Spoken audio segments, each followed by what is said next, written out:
And we're spoiling you this week because the Martini Man is back. Van Connor, our Freeview film guide. He was on the show yesterday giving us his best racing movies after the triumph that was F1 the movie. This morning, though, it's Freeview films on offer this weekend. 3 from Van, 3 from me. Good morning, Van. How you been, mate? How are things since I spoke to you, 24 hours ago? I know. I've had a lot of you this week, I think, Paul. We were Wednesday night at F1 together. We had the racing movies last night. We've got tonight together. Do you know what? I'm not complaining. I will speak to you every night of the week if I can. And you're starting with a kind of, well, a film with a very strong sporting link this morning. Indeed. So now we've gone from actually competing in sports to representing those that do.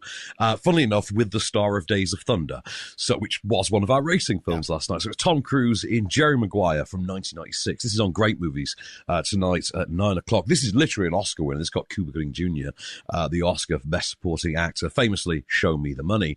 It is the story of the title character, Jerry Maguire, sports agent who finally has enough of the sort of soullessness of his life and sets out to, do his job a bit more meaningfully, turning his back on all the money and all the sort of soulless clients in exchange for, a smaller, more cultivated, hand-picked group, and turns himself into something of a pariah in the process, starts to question who he is. And of course, it was sticking with the driving theme. It's got a great driving moment with none other than Tom Petty singing Free Falling over the radio. Great moment. Were you a fan of this one in 96? I did love it, yeah, and I love it. It's kind of, it's got elements, not exactly of a rom-com, it's a romantic film as well, isn't it, with him and Renée Zellweger and You Had Me at Hello and all that kind of stuff. In fact, that is the clip I have for you.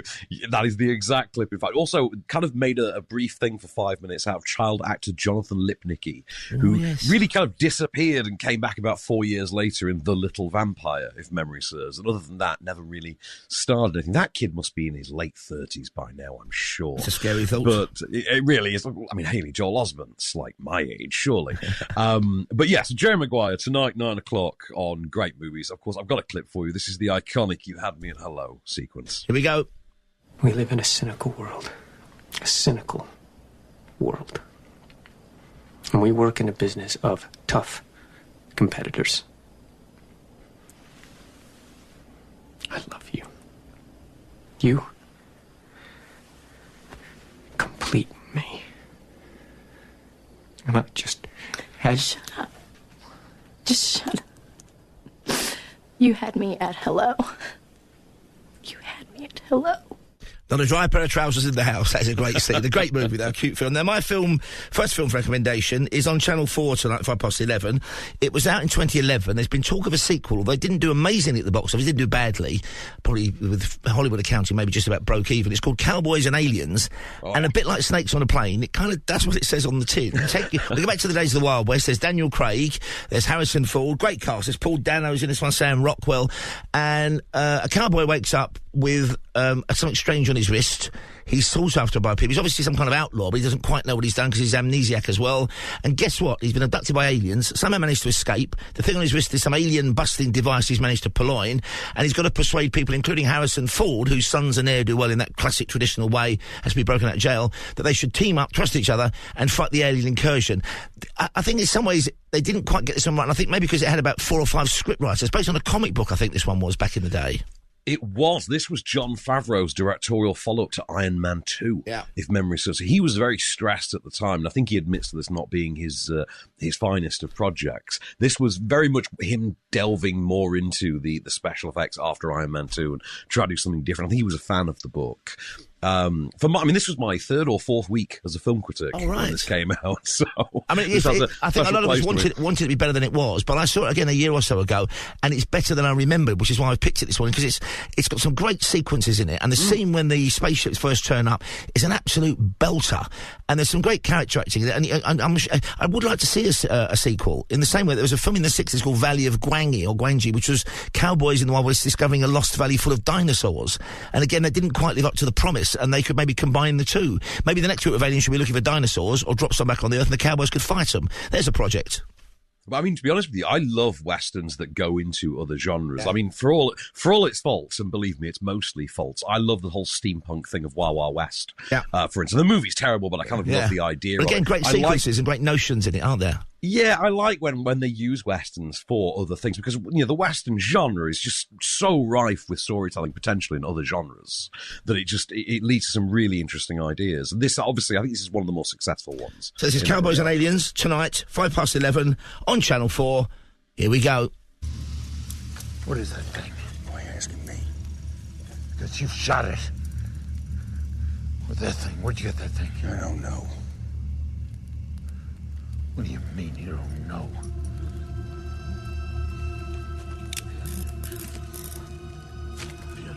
What the hell is that?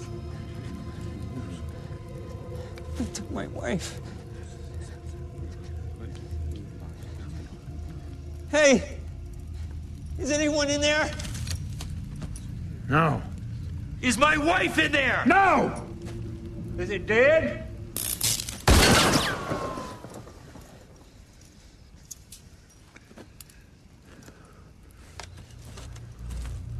Is it demons?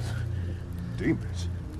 Can't rightly say. Sure does fit the description, but Demons? What are you I don't talking think about? that has anything Talking to do. about Bible stuff? Demons. I'm not talking about anything. What the hell are you talking You gotta about? calm down, Doc. Calm You can't, down? Boy. You're telling me a bunch of demons took my I didn't wife? say any such thing now. Took our people? Get hold of yourself. Oh dear. I love the gruff Harrison Ford voice you hear in that one as well.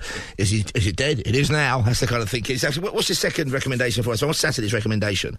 So, Saturday afternoon at 2:20 on ITV2. Currently in the UK box office top 10, in the number 2 spot, is the live-action adaptation of How to Train Your Dragon, which, if memory serves, I think has made, I think it's about 5 million quid. Oh, sorry, 15 million quid, presently, thereabouts, as of this past weekend. So it's doing very well, but it is a shot-for-shot, line-for-line re-adaptation, effectively, of the animated movie from 2010.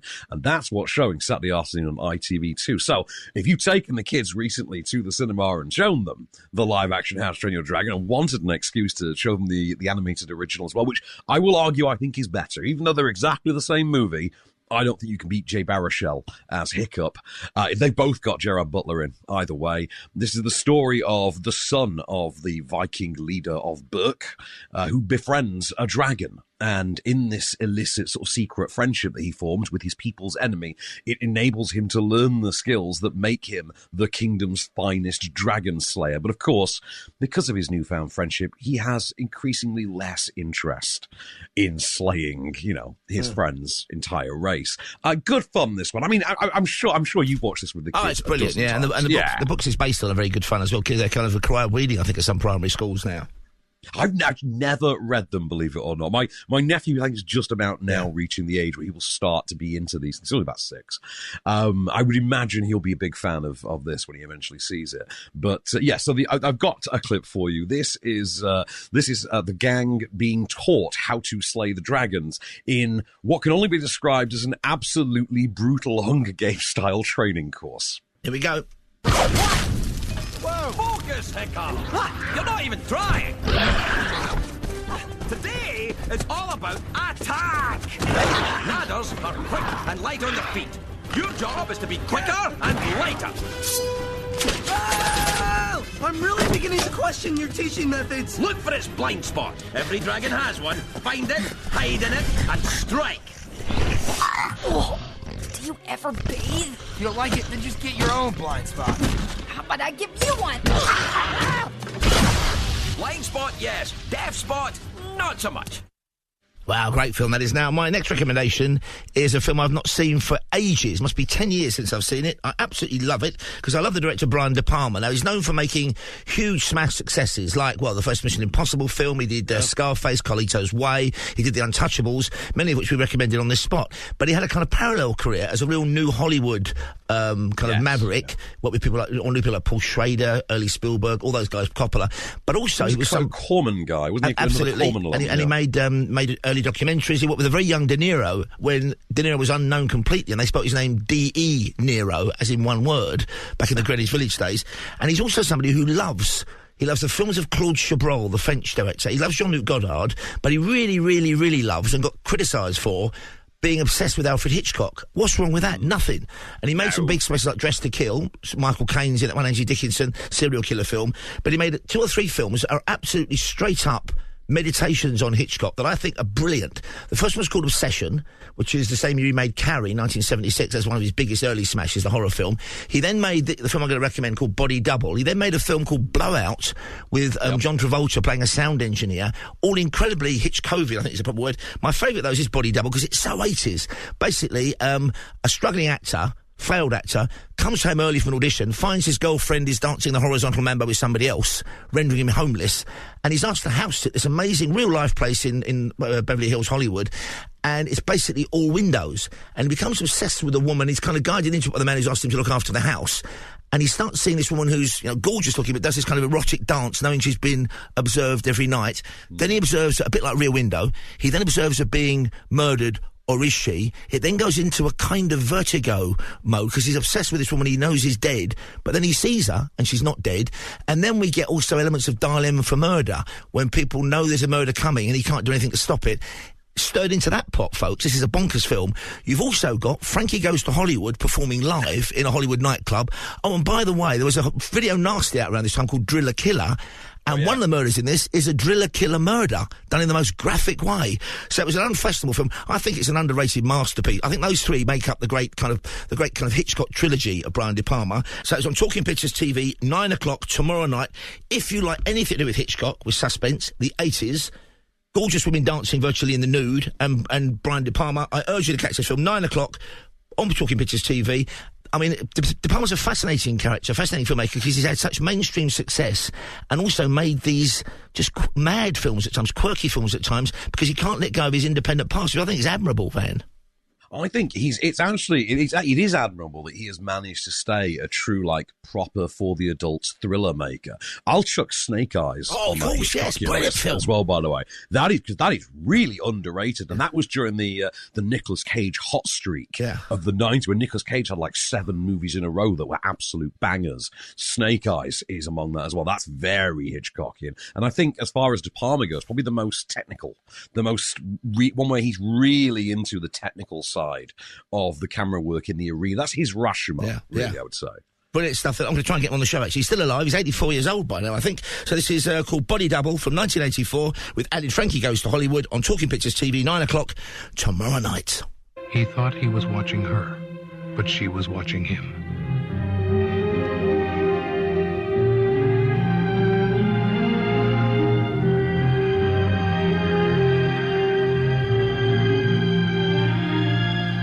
He thought he was trespassing, but he was invited.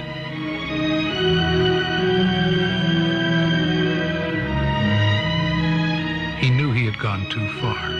He couldn't stop.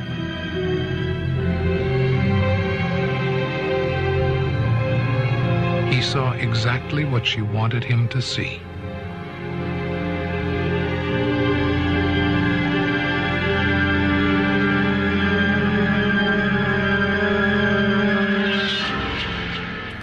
Great movie that is. And talking about Hitchcock, well, we've got a double whammy of Hitchcock on Sunday. It starts at around 12:30 BBC Two with his original and best version of 39 Steps, British film called Robert Donat, but it's followed by the film I'm recommending, Freeview, BBC Two, 10 to 2 in the afternoon.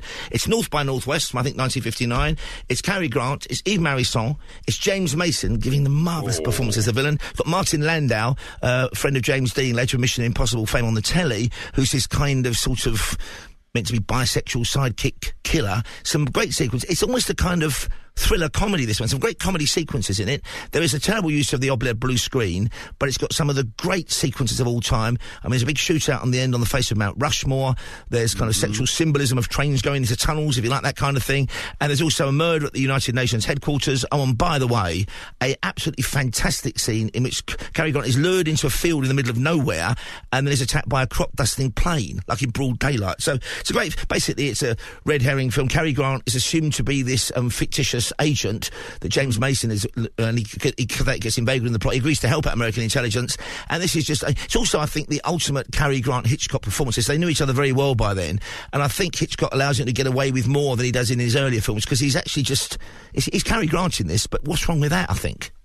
I agree. This is also, I think, for everything Hitchcock does, after Psycho, this might be the most iconic in terms of his films. This might be the one that we still see parodied and referenced the most after Psych. I think Rear Window would be the third on that list, I think. But this one, I mean, obviously there's the Family Guy parody. There's so many recreations of the shot with the biplane, the crop dusting biplane, and him dropping down the field.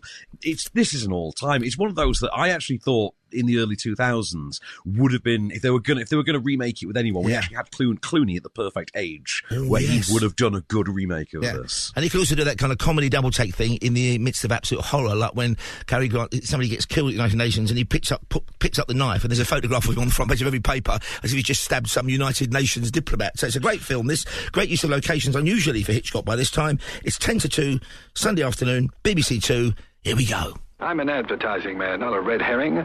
I've got a job, a secretary, a mother, 2 ex-wives, and several bartenders dependent upon me.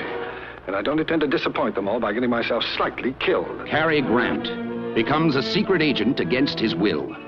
Propelled at gunpoint onto the highest level of international intrigue and framed for murder. Cary Grant, running for his life, searching for a man who doesn't exist, and a secret nobody knows, and finding a blonde who has all the answers. Hello there. Tell me, why are you so good to me? Shall I climb up and tell you why? At breakneck speed, they race together toward the excitement that lies dead ahead, north by northwest. How do I know you aren't a murderer? You don't. Great Hollywood film, that is one of the great studio films. And what's your final recommendation for us, Van? Well, I mean, it doesn't even in any way compare to North by Northwest, and I am kind of breaking the tradition by picking a film that I don't really like for this one, but I am doing it. There's a method to my madness, because obviously next Wednesday sees the release of the latest Jurassic World movie, Jurassic World Rebirth. So the most recent one before that, however, is on ITV2 on Sunday night at 6:15, Jurassic World Dominion. So it might be, if you've not seen this one and you want to go and see Rebirth, I'm not quite sure how that would work, why you would want to if you've not seen the previous one.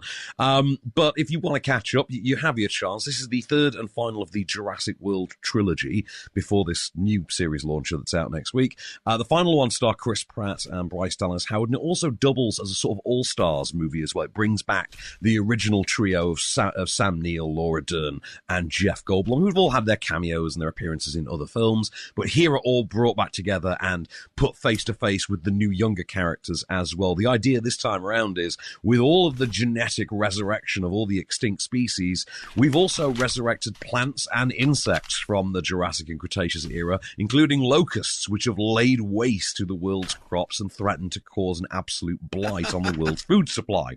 Because that's just what you want from your dinosaur movie. So, of course, it falls to the original gang, including paleobotanist Ellie Sattler, which is what Laura Dern does. We all like to forget she was the plant expert. She in no way knew about dinosaurs. She was the plant lady, but they took her to Jurassic Park anyway.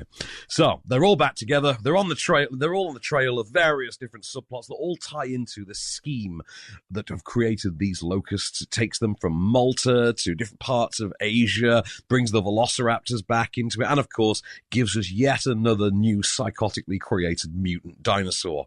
So of course 6:15 on ITV2 on Sunday night.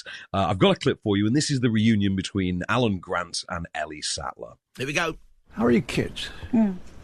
Amazing. Grown. It's shocking. They're both in college. Can you believe that? And Mark? It's over. Oh. Oh, I'm sorry to hear that. It's okay.